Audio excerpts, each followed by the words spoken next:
মান্ডা ফেরিঘাটে দেখা হয় বাসে চড়ার সময়, হ্যান্ডসাম যুবক দেখে বলে প্লিজ ভাইয়া মোবাইল নাম্বারটা, ফেসবুক আইডিটা। কথা শুরু হয়ে গেল কুটুর কুটুর কুটুর কুটুর। স্বামী বাড়িতে না থাকলে মিস কল দেয়, ওই পার থেকে কল দিয়ে বলে মিস কল আসলো হঠাৎ করে কেন? ওই যে দেখা হলো ফেরির ঘাটে, আমি সেই চন্দনা। কথা কয়। স্বামী চলে গেলে পরপুরুষের সাথে কি মিষ্টি রসিকতা, কি আলাপচারিতা, এরকম মহিলা অবশ্য বাংলাদেশে নাই। রাগ করেন? আজকের হাজারো পরকীয়া প্রেমে হাজারো পরিবার ধ্বংস হয়ে যাচ্ছে। কথা বলেন। এই পরকীয়ার মূল হাতিয়ার এই মোবাইল। বইয়ের হাতে টাচ মোবাইল দিচ্ছেন তো বউকে মনে করেন আর একজনের কাছে দিয়ে দিচ্ছেন আপনি। কথা কয় না কে? আপনি কতক্ষণ বাড়িতে থাকেন, ভিডিও কলে আর একটা ছেলের সাথে লাইন মারে, দেখেন দেখেন। তাই আজকে এই মোবাইলের মাধ্যমে পাপ ছেয়ে গেছে। মোবাইলের ওজন কম, কিন্তু মোবাইলের মাধ্যমে পাপের ওজনটা অনেক বেশি। তরুণ তরুণী, যুবক যুবতী, ছেলে বলেন মেয়ে বলেন, স্বামী বলেন স্ত্রী বলেন, সবাই মোবাইলে আসক্ত। কথা বলেন ঠিক কি না? দেশে মোবাইল আইছে, চিঠি বন্ধ হইয়াছে, দিওয়ানা বানাইছে, পোলা মাইয়ার মনের কথা ভাসে ভাসে বাতাসে। ও দেখো পোলা পানের মন বাদা ফেসবুকে এখন, ও দেখো পোলা পানের মন বাদা ফেসবুকে এখন, মোবাইলে চ্যাটিং কইরা কাটায় সারাক্ষণ। এই মোবাইল পাইয়া দেখো মদনের মাইয়া, এই মোবাইল পাইয়া দেখো মদনের মাইয়া কি কাণ্ড ঘটাইছে, স্বামী সংসার রাইখা নাকি পলাইয়া গেছে, সে যে স্বামী সন্তান রাইখা নাকি পলাইয়া গেছে। 2 বাচ্চার মা, 4 বাচ্চার মা পরকীয়া প্রেম করে আরেকটা ছেলের হাত ধরে পালিয়ে যায়।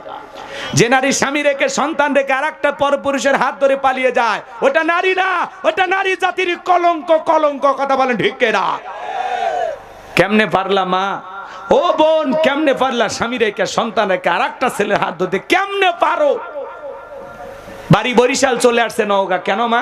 কই গ্রামের বলতো কি করছে? বলে মোবাইলে আমার সাথে প্রেম করেছে। এখন তুমি কি চাও? বলে আমাকে বিবাহ করলে আমি কিচ্ছু বলবো না, যদি আমার বিয়ে না করে আমি আত্মহত্যা করে মারা যাব। এরকম ঘটনা ঘটতেছে কিনা? বিবাহের দাবিতে মেয়ে আসে ছেলের বাড়িতে। এই নির্লজ্জ ভেয়া নারী, কোন ছেলে তো তোদের বাড়িতে যায় না, তোরা কেন আসিস?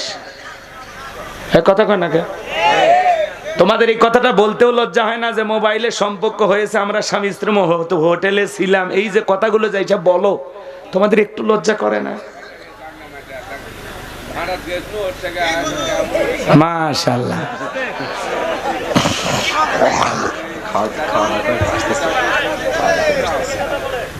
যাবে ভাটাত গেছিল না? ঠিক আছে, মাইক দেন, মাইক দেন ওনাকে একটু। আর রাগ করতেছেন মনে হয়। সম্মানিত ভাইয়েরা আমার, কষ্ট মনের মধ্যে নেবেন না বাজান, মনটা খারাপ করবেন না। এই মোবাইল আমাদের সমাজের চরিত্র নষ্ট করে দিয়েছে। কথা কোন ঠিক না? শুধু কি নারীদের দোষ, পুরুষের দোষ নাই? এ যুবক, তোমার স্ত্রীর সাথে কে পরকীয়া প্রেম করলে মাইনা নেবা না, তোমার মা বোনের সাথে পরকীয়া প্রেম করলে মানবা না।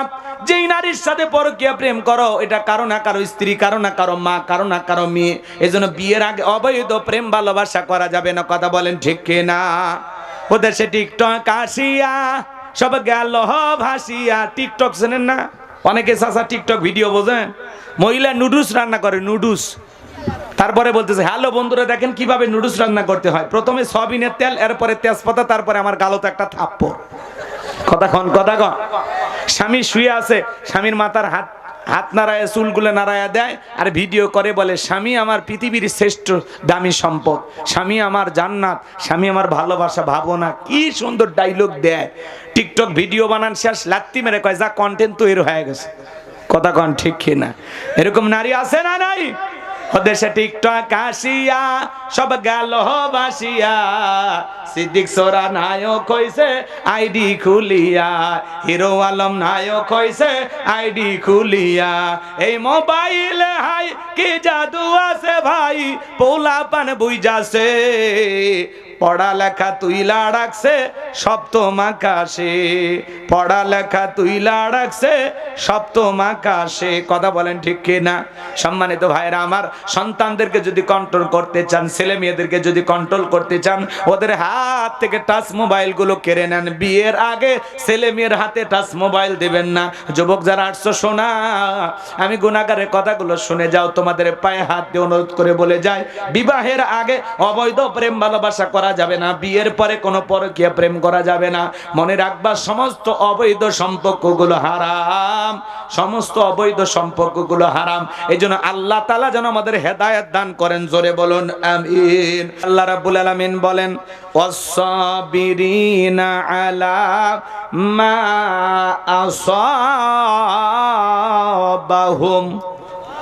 আল্লাহ তাআলা ডেকে বলেন, ওয়াস-সাবিরিনা আলা মা আসাবাহুম, যারা বিপদ আপদ মুসিবতে সবর করে, ধৈর্য ধারণ করে, ধৈর্যশীলদের সাথে আছে কে?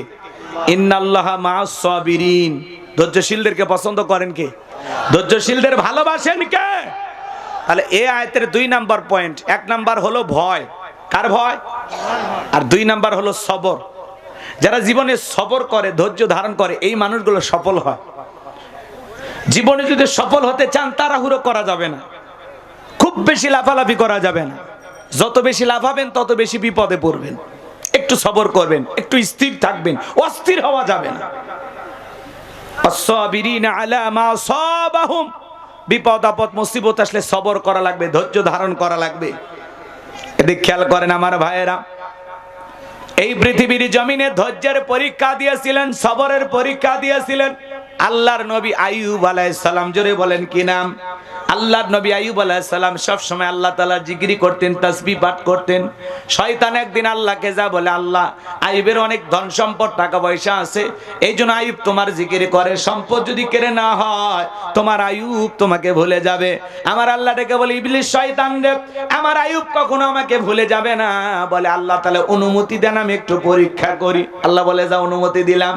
এইবার ইবলিস শয়তান পয়গম্বরের ফসলের জমি যা ছিল, ফসল নষ্ট হয়ে গেছে, মানুষের সুরত নিয়ে এসে বলে, পয়গম্বর, ফসলের জমি যা ছিল সব নষ্ট হয়ে গেছে। আল্লাহর নবী আইয়ুব আলাইহিস সালাম ডেকে বলে, এতদিন ক্ষেত কামার থেকে অনেক ফসল পেয়েছি, আল্লাহ তাআলা দিয়েছেন, এই বছরে যদি না আসে তাতে কোনো সমস্যা নাই, তবু আমি আল্লাহর শুকরিয়া আদায় করে পড়ছি আলহামদুলিল্লাহ। সব ফসল নষ্ট হয়ে গেছে, তারপরে কি কয়? আলহামদুলিল্লাহ। ধৈর্য কারে বলে? আর আপনি নামাজ পড়েন আর দোয়া করেন, আল্লাহ ধান পেকে গেছে, 2 দিন পরে ধান কাটবো, নিয়ত করছেন 2-3 দিন পরে জমিতে শ্রমিক লাগায় দেবেন, কৃষক লাগায় দেবেন। এদিক খেয়াল করেন, কামলা, আপনারা কি বলেন আপনার এলাকায়? হ্যাঁ, লোক লাগায় দেবেন, যে লোকগুলো কেটে কেটে ধান আপনার বাসা পর্যন্ত নিয়ে আসবে। এদিক শোনেন, আগের রাত্রে ফজরের আগে একটু হালকা ঝড় তুফান হয়েছে, যা দেখে জমির ধান খাড়া ছিল, শুয়ে গেছে, টুপিটা খুলে, আল্লাহ এটা একটা কাম করলে, নামাজ পড়ে পড়ে দোয়া করতেছি, আর এটা একটা কাম হলো। হালকা একটু শিলা বৃষ্টি হয়, হালকা একটু পাথর পড়িয়া জমির একটু ধান ঝরিয়া গেছে। আপনি শোনেন, আজ থেকে আমাদের বাপদাদা পূর্বপুরুষ যারা ছিল, তারা যখন এই 1 বিঘা জমিতে ধান ফলাইতো, আউশ ধান বিঘা প্রতি হয়তো কত? 4 মণ, 5 মণ, সর্বোচ্চ 7-8 মণ, তাই না বা? এখন ওই জমিতে আমরা ধান পাচ্ছি 25 মণ, 30 মণ, এমনও হচ্ছে 40 মণ। কথা কন ঠিক কিনা? তার মানে এই যে আপনার 5 মণ 7 মণ থেকে 40 মণে কে নিয়ে গেছে? কথা বলেন, কথা বলেন, কে দিচ্ছে ভাই? তো আপনার জমির থেকে 30 মণ পাওয়ার কথা, ধরেন 30 মণ, ঝড়ে 2 মণ পড়ে গেছে, 28 মণ পাইছেন। আল্লাহ চাইলে পরের বছর ওই জমিতে 32 মণ দিতে পারে কিনা? সেই ক্ষমতা আল্লাহর আছে না নাই? আপনি এত হাহুতে শনকা, সামান্য একটু জমির খাড়া ধান পড়ে গেলে আপনি আফসোস করেন। আপনি নিয়মিত নামাজ পড়েন, একটু জ্বর আসলে বলেন, আল্লাহ, এত মানুষ নামাজ পড়ে না, রোজা রাখে না, কিভাবে সারের মতো ঘরে, ওদের উপর ঠাটা পড়ে না? আমি নামাজ কালাম পড়ি, রোগ আমারে ধরে, আল্লাহ দেখো, আল্লাহ দেখো, আল্লাহ। কথা কর, আল্লাহ তো আপনাকে জ্বর দিয়া, রোগ দিয়ে, ছোট ছোট বিপদ আপদ মুসিবত দিয়ে আল্লাহ পরীক্ষা করে। কথা কন না কে? আল্লাহ কি করে আমাদেরকে? ওয়ালা নাবলুওয়ান্নাকুম বিশাইইম মিনাল খাউফি ওয়াল জুই ওয়া নাকসিম মিনাল আমওয়ালি ওয়াল আনফুসি ওয়াস সামারাত ওয়া বাশশিরিস সাবিরিন।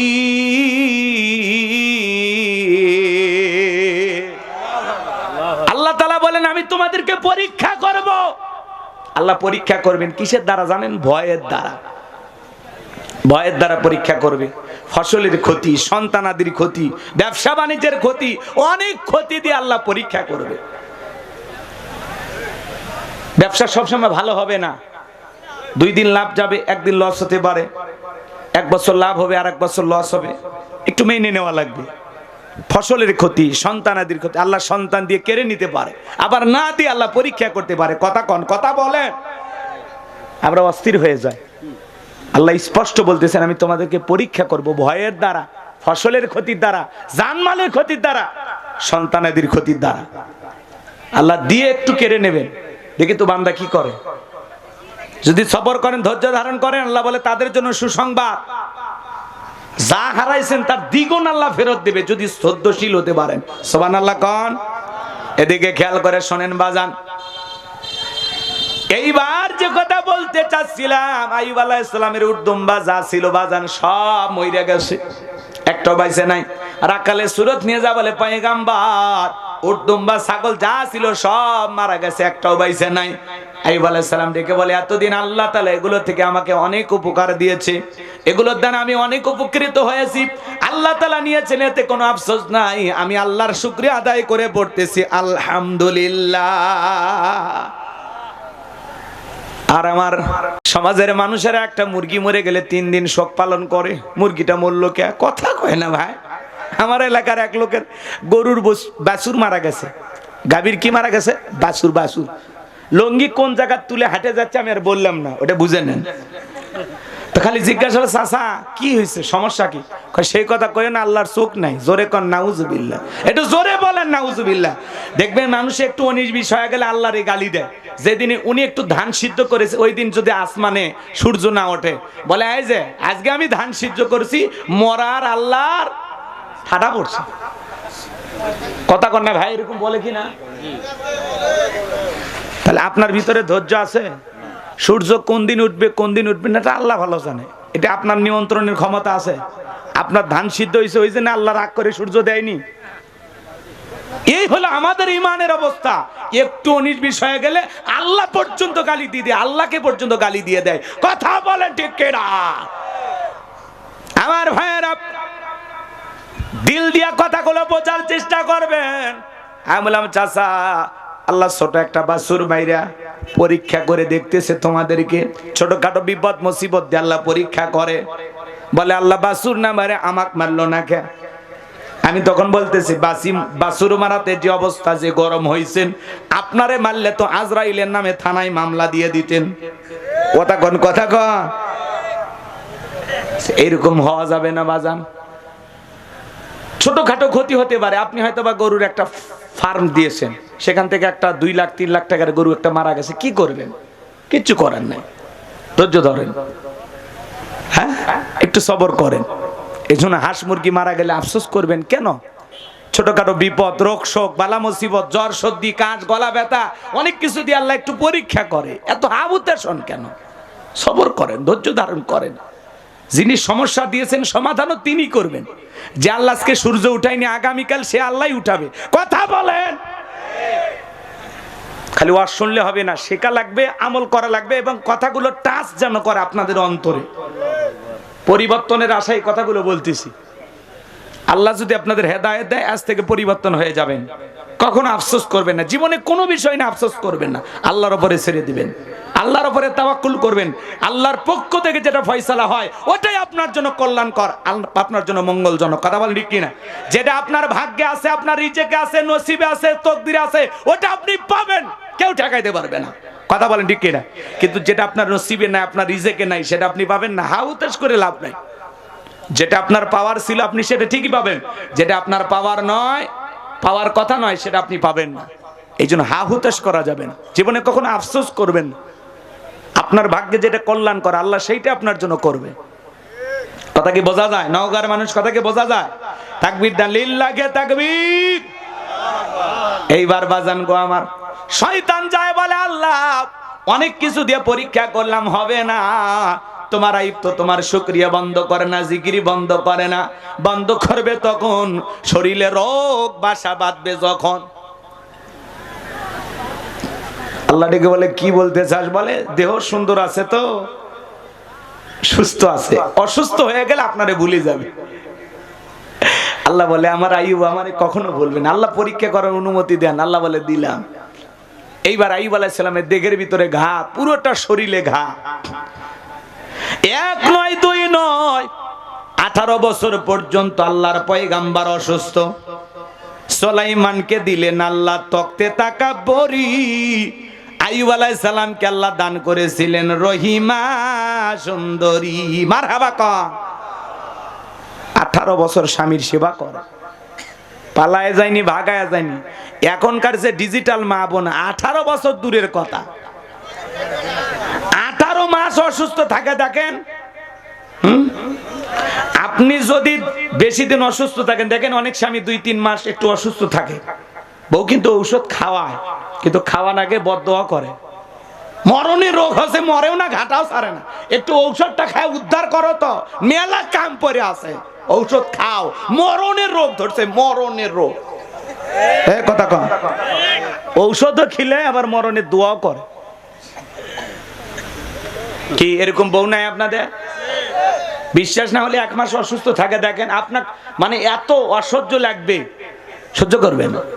মাঝে মাঝে আমাদের একটু হালকা অসুখ হয়ে গেলে কয় হা মেয়ে মানুষের চেয়েও নরম, সামান্য জ্বর হচ্ছে তাই ভেঙ্গে পড়ছে।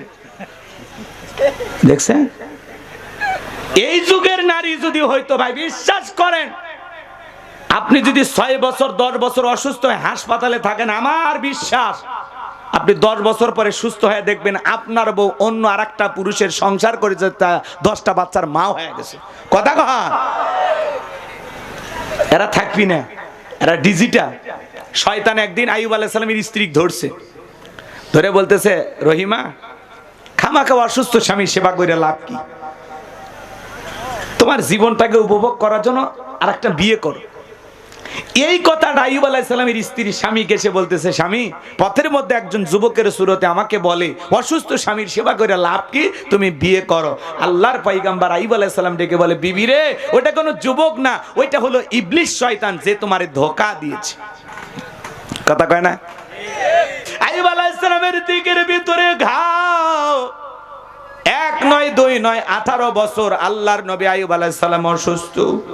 এইবার যখন ঘাগুলো জিহ্বার ভিতরে ধরা দিয়েছে, আল্লাহর নবী আইয়ুব আলাইহিস সালাম ঘা ধরা জিহ্বাটিয়া, অনেক ব্যথা জিহ্বার ভিতরে, বড় বড় ঘাগুলো জিহ্বার ভিতরে ধরা দিয়েছে।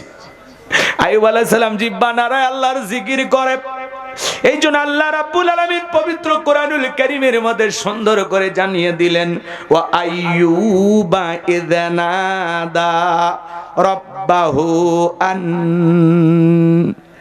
আন্নি মাসানিয়াদ দুররু ওয়া আনতা আরহামুর রাহিমিন।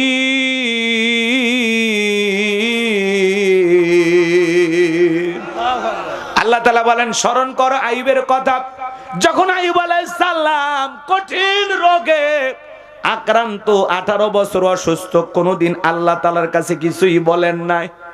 ঘাটা যখন জিহ্বার ভিতরে ধরা দিয়েছে, আল্লাহকে ডেকে বলে, আল্লাহ যেই জিহ্বা দিয়ে আমি আইয়ুব তোমার জিকিরি করি, আল্লাহ এতদিন দিকের ভিতরে ঘা ছিল, আমার কোনো সমস্যা ছিল না, আমি যেই জিহ্বাটা দিয়া তোমার মতো মালিকের তাসবিহ পাঠ করি, তোমাকে স্মরণ করি, আজকে আমার সেই জিহ্বার ভিতরে ঘা দেখা দিয়েছে।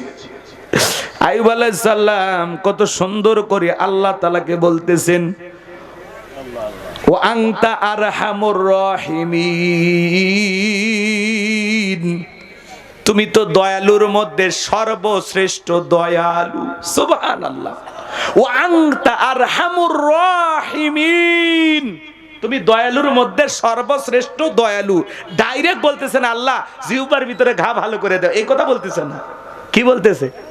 আল্লাহ তোমার অনেক দয়া, তোমার অনেক মায়া, তুমি তো অনেক বড় দয়ালু। আল্লাহ তাআলার বুঝতে কি আর বাকি আছে? আল্লাহর অনেক দয়া।